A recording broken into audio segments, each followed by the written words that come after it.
Hello students, मेरा नाम है अवधेश और आप देख रहे हैं सिविल सपोर्टी यूट्यूब चैनल।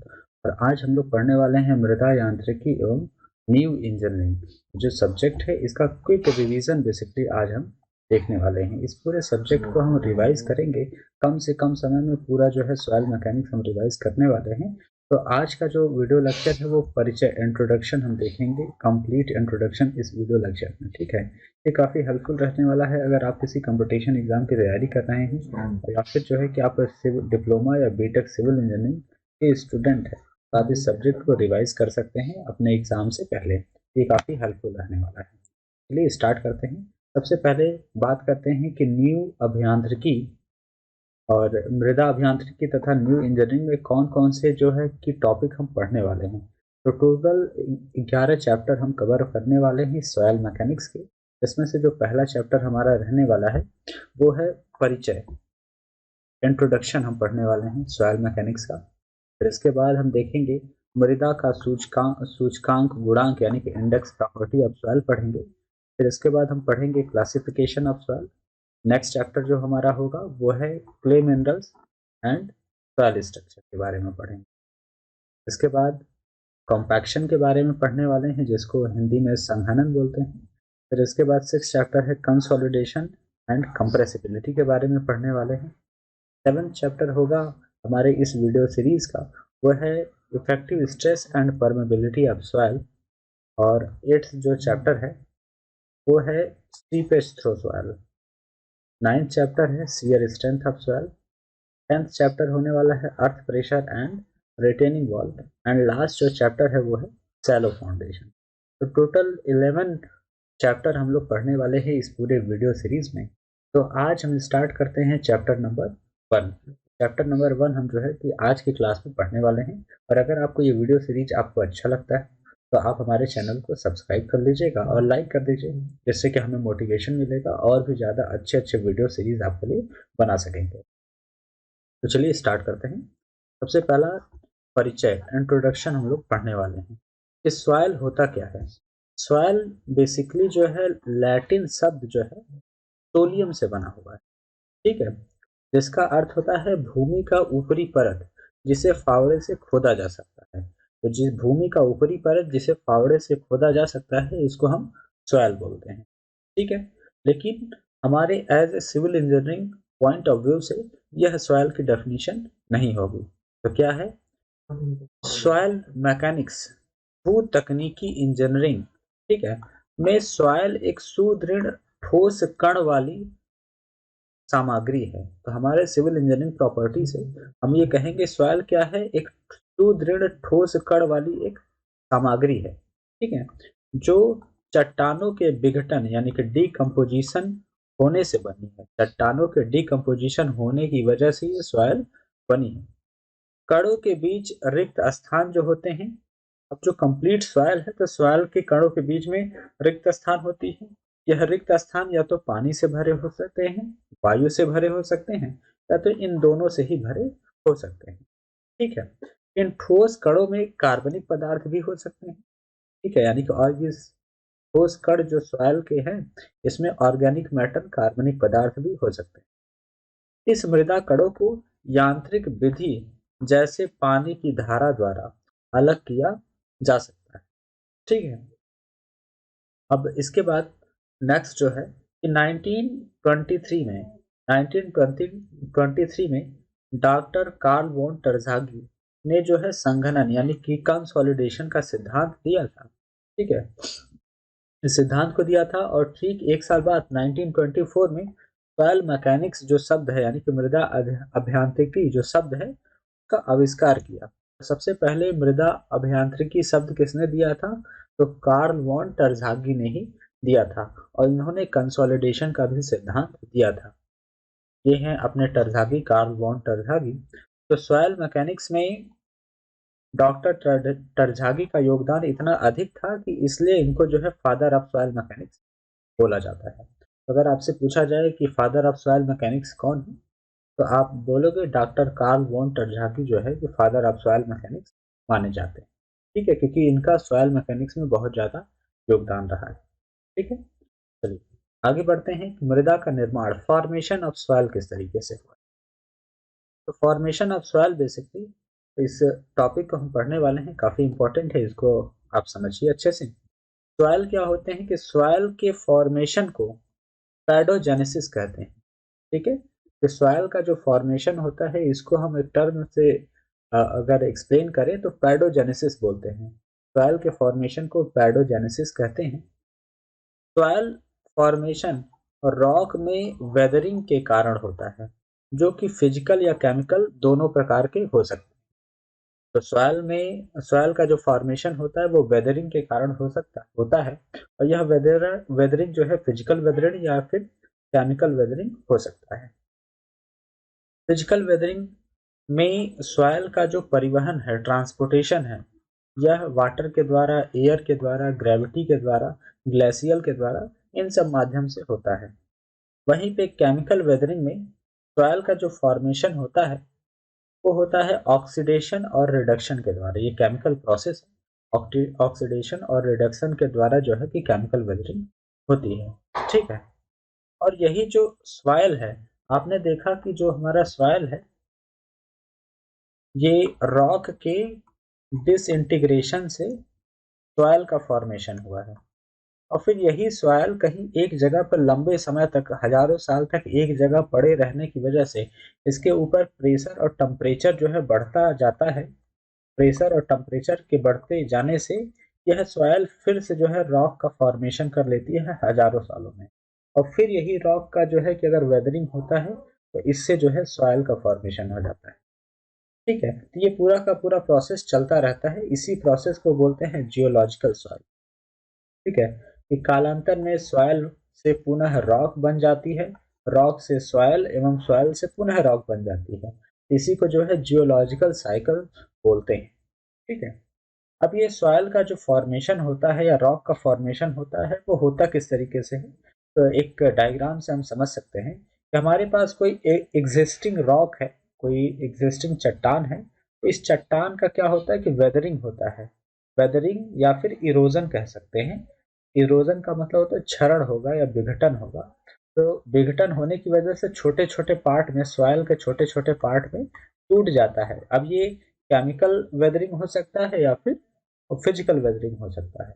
ये छोटे छोटे पार्ट में टूट जाने के बाद इनका जो है किसी भी मीडियम के द्वारा, चाहे वाटर हो सकता है, एयर हो सकता है, ग्रेविटी हो सकता है, किसी भी मीडियम से इसका ट्रांसपोर्टेशन होता है, और ट्रांसपोर्टेशन होने के बाद ये कहीं ना कहीं जाके एक स्थान पर जम जाएगा, और लंबे समय तक जमने की वजह से, डिपॉजिट होने की वजह से एक ऊंचा जो है स्थान बना लेगा। काफी जो है काफी मात्रा में जो है कि यहाँ पे सॉइल इकट्ठा हो जाएंगे, सॉइल के जो कण है इकट्ठा होके अप हेवल बना लेंगे। अप हेवल या फिर अभ्युत्थान बोलेंगे, जहाँ पे ढेर सारा सॉइल एक जगह इकट्ठा हो गया है। अब ये अप हेवल होने के बाद हजारों सालों में धीरे धीरे ये जमकर फिर से रॉक का फॉर्मेशन कर लेंगे। तो इस तरीके का पूरा साइकिल चलता है। ठीक है, ओके, आई होप कि आप समझ गए होंगे इस बात को। अगर आपको ये वीडियो लेक्चर अच्छा लग रहा हो, पसंद आ रहा हो, तो आप इस चैनल को सब्सक्राइब कर लीजिए और अपने दोस्तों के साथ शेयर जरूर करिए, जिससे कि हमें एक मोटिवेशन मिलता है। और आप अगर चाहते हैं कि कोई और वीडियो लेक्चर में आपको पढ़ाऊँ तो आप हमें कमेंट करके बता सकते हैं। ठीक है, चलिए आगे बढ़ते हैं। क्लासिफिकेशन ऑफ सॉइल की बात करते हैं। क्लासिफिकेशन ऑफ सॉइल जो है दो तरह से बेसिकली क्लासिफाई कर सकते हैं। पहला है रेजिडुअल सॉइल, दूसरा है ट्रांसपोर्टेड सॉइल। रेजिडुअल सॉइल को बोलते हैं अवशिष्ट मृदा, और ट्रांसपोर्टेड सॉइल को बोलते हैं वाहित मृदा। अब ये रेजिडुअल सॉइल क्या होते हैं?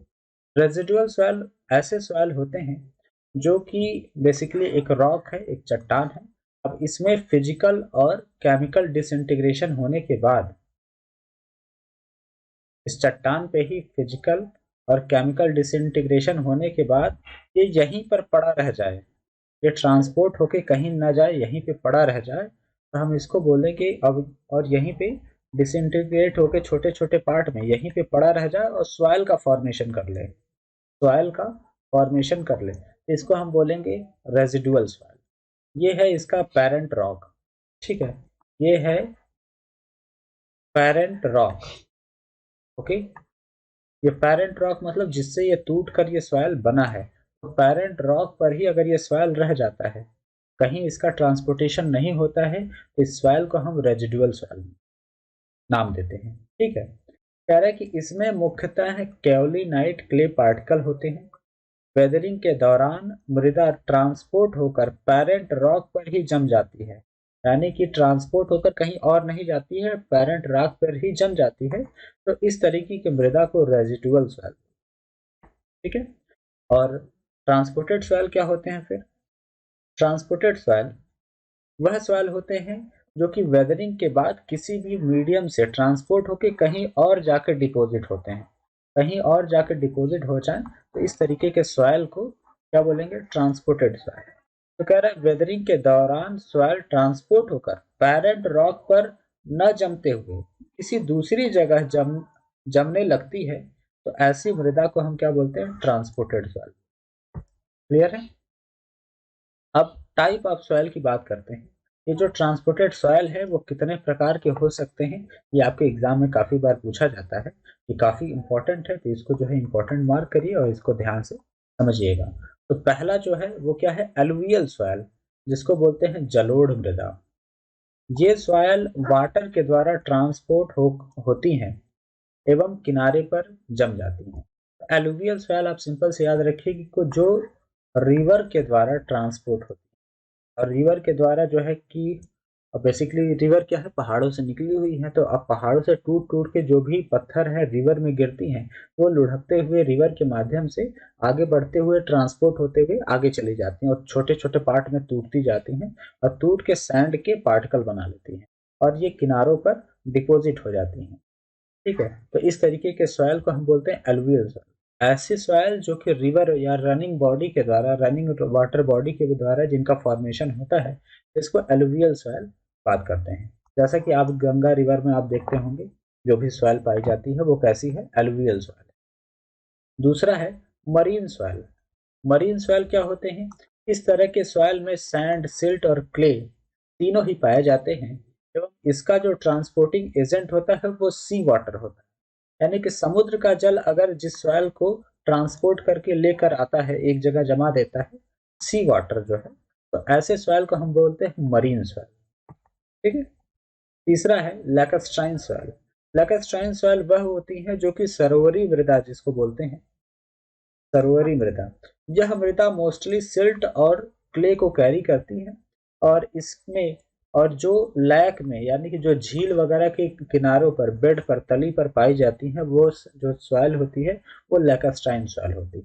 ठीक है, तो जो लेक के बेड पर पाई जाती है सॉइल, उसको क्या बोलते हैं? लैकस्ट्राइन सॉइल। इसके बाद वायुवीय मृदा क्या होती है? वायुवीय मृदा जिसको बोलते हैं एवोलाइन सॉइल। एवोलाइन सॉइल मतलब जो एयर के द्वारा ट्रांसपोर्ट हुई। अब यहाँ एवोलाइन सॉइल में आप देख सकते हैं, ये थोड़ा सा एयर के टर्म में आप जो है कि इसको समझ सकते हैं। एवोलाइन एयर मिलता जुलता टर्म है, तो इससे आप याद करने में आपको हेल्प मिलेगी। तो एवोलाइन सॉइल वह सॉइल होती हैं जो एयर के द्वारा ट्रांसपोर्ट होते हैं, तो इनका जो ट्रांसपोर्टिंग एजेंट होता है वो क्या होता है? एयर होता है। ओके, और बेसिकली एवोलाइन सॉइल का जो एग्जांपल है ड्यून्स, तो जो ड्यून्स सैंड है, जो टीले हैं, तो टीले जो बनते हैं, आप रेगिस्तान वगैरह में देखा होगा टीले बन जाते हैं, तो टीले वगैरह क्यों बनते हैं? एयर के द्वारा ट्रांसपोर्ट होकर एक जगह डिपॉजिट हो जाते हैं और ड्यून्स बना लेते हैं। तो ड्यून्स किसका एग्जाम्पल है? एवोलाइन सॉइल का। ठीक है, और जब ये बड़े बड़े मृदा के कण वायु के द्वारा ट्रांसपोर्ट होकर किसी जगह पर जमते हैं, तो इसको सैंड ड्यून बोलते हैं। तो बालू के बड़े बड़े कण कहीं पर जो है ट्रांसपोर्ट होकर एक जगह जमा हो जाते हैं, उसको सैंड ड्यून्स बोला जाता है।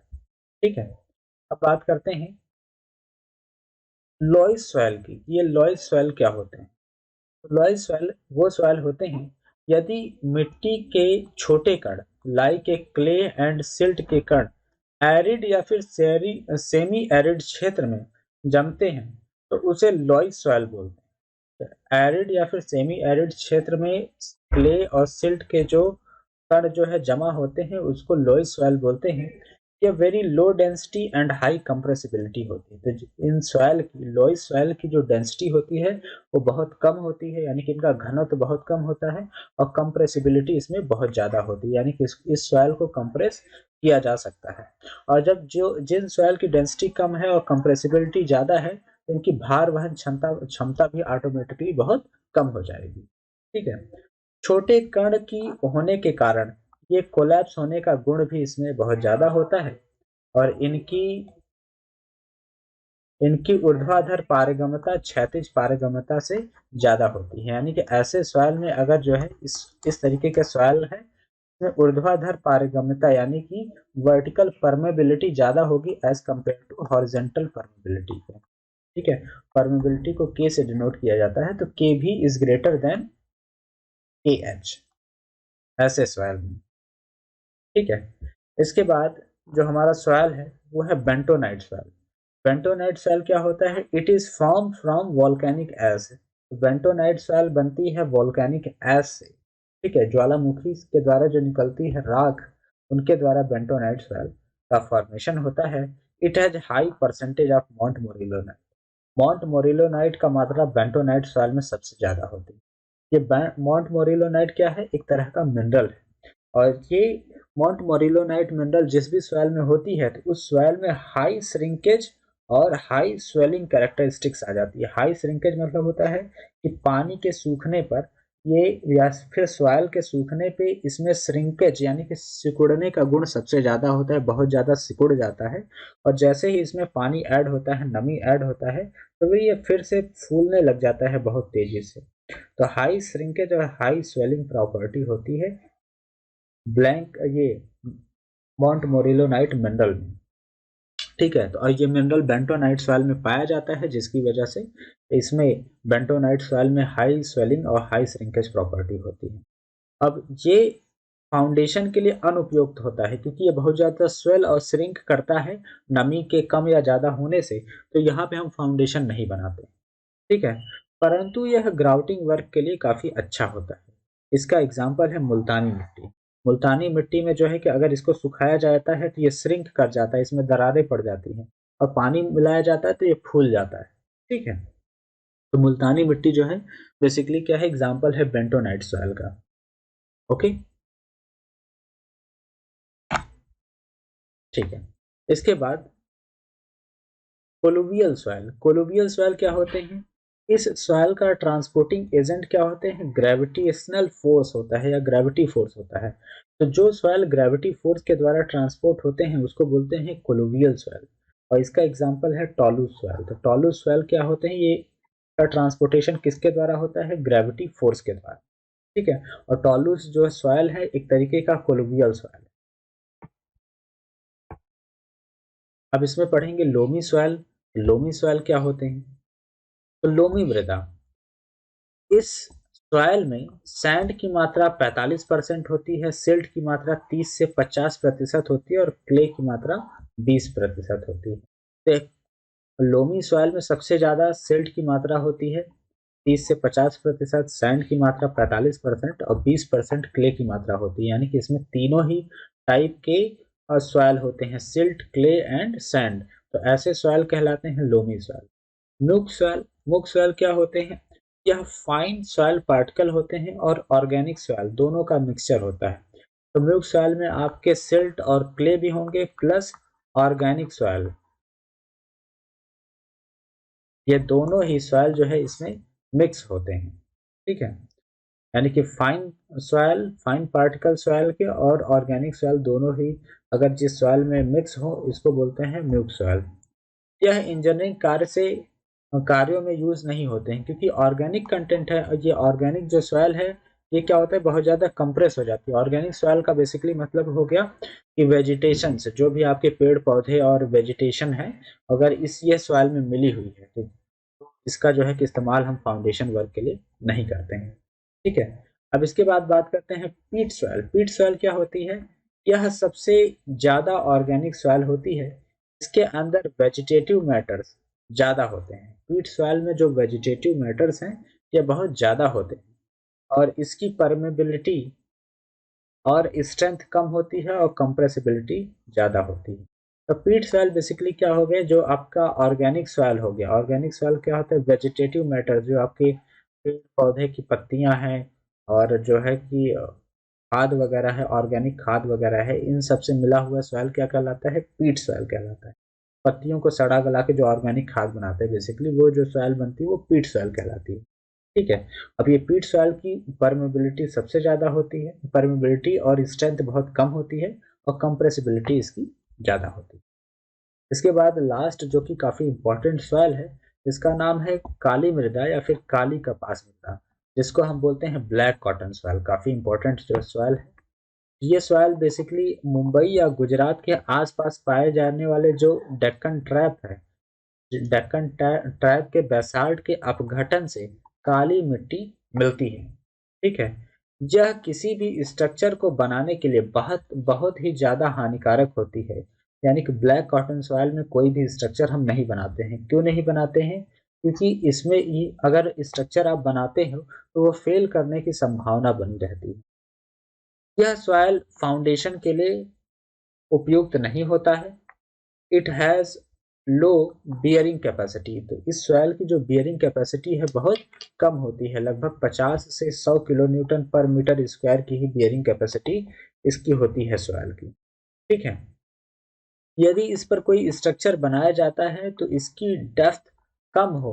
अगर मान लो कि हमें ब्लैक कॉटन सॉइल है, इस पर हमें स्ट्रक्चर बनाना ही है, तो ऐसे केस में हम देखेंगे कि ब्लैक कॉटन सॉइल की जो डेप्थ अगर कम है, तो हम पूरा का पूरा ब्लैक कॉटन सॉइल का जो लेयर है उसको निकाल के दूसरी मिट्टी वहाँ फिल कर देंगे, और तब हम अपना स्ट्रक्चर बनाएंगे। ठीक है।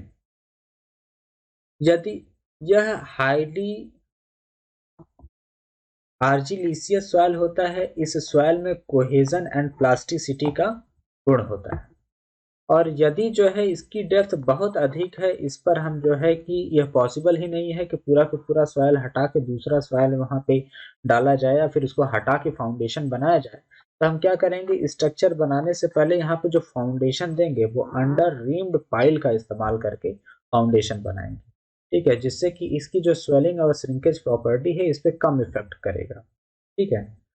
आगे कह रहा है कि ब्लैक कॉटन सॉइल जो है, ब्लैक कॉटन सॉइल में high shrinkage and swelling characteristics होती है। It's shear strength is extremely low. तो इसकी शियर स्ट्रेंथ बहुत कम होती है। और क्यों इसमें हाई स्वेलिंग और श्रिंकेज प्रॉपर्टी होती है? क्योंकि इसमें मोंट मोरिलोनाइट नाम का मिनरल पाया जाता है। ठीक है। यह जब सूखती है तो सूखने के बाद श्रिंक कर जाती है, सिकुड़ जाती है, और श्रिंक करने पे 10 से 15 सेंटीमीटर चौड़ी और 2.5 से 4 मीटर गहरी दरारें बना देती है। कोई सॉइल है, ये अपना ग्राउंड लेवल है, तो जब ये सॉइल सूखती है तो 10 से 15 सेंटीमीटर चौड़ी और जो है 2.5 से 4 मीटर जो है 2.5 से 4 मीटर गहरी दरार, 10 से 15 सेंटीमीटर चौड़ी जो है कि दरार बना देती है। ठीक है। आपने पिक्चर वगैरह में देखा होगा इस तरीके के सॉइल, यहाँ पर जहाँ सूखा वगैरह आपको दिखाया जाता है तो वहाँ पे दिखाया जाता है कि बहुत ज़्यादा ग्राउंड में सॉइल में क्रैक्स पड़े हुए हैं बेसिकली। तो वो वहाँ पे कौन सी सॉइल होती है? वहाँ ब्लैक कॉटन सॉइल, यानी कि ऐसी सॉइल होती है जहाँ पे मोंट मोरिलोनाइट मिनरल सॉइल में बहुत ज़्यादा मात्रा में होती है। और इसकी इसी प्रॉपर्टी के कारण इसमें जो कपास की खेती होती है बहुत अच्छी होती है। तो कपास की खेती इसमें बहुत अच्छी होती है, इसीलिए इसका नाम ब्लैक कॉटन सॉइल भी बोलते हैं, क्योंकि यहाँ पे ब्लैक सॉइल है जिसमें कॉटन की खेती बहुत अच्छी होती है, इसलिए इस सॉइल का नाम ब्लैक कॉटन सॉइल भी बोला जाता है। ठीक है। अब अगला जो टॉपिक है वो है फेज डायग्राम, जो कि हम नेक्स्ट वीडियो लेक्चर में कवर करेंगे। तो इसका पार्ट 2 होने वाला है, उसमें हम अच्छे से सीखेंगे। ठीक है। तो अगला जो वीडियो लेक्चर होगा इसका, उसमें हम फेज डायग्राम सीखेंगे और भी सारी चीज़ें जो सॉइल मैकेनिक्स से रिलेटेड हैं उसको हम यहाँ पे सीखने वाले हैं। अभी तक के लिए बस इतना ही रखेंगे। चलिए, अगर आपको हमारा वीडियो लेक्चर अच्छा लगता है तो आप इसको जो है लाइक करिएगा, कमेंट करिए और सब्सक्राइब कर लीजिएगा इस चैनल को, जिससे कि और भी ज़्यादा जो है कि वीडियो लेक्चर आपके लिए हम लाते रहेंगे। धन्यवाद।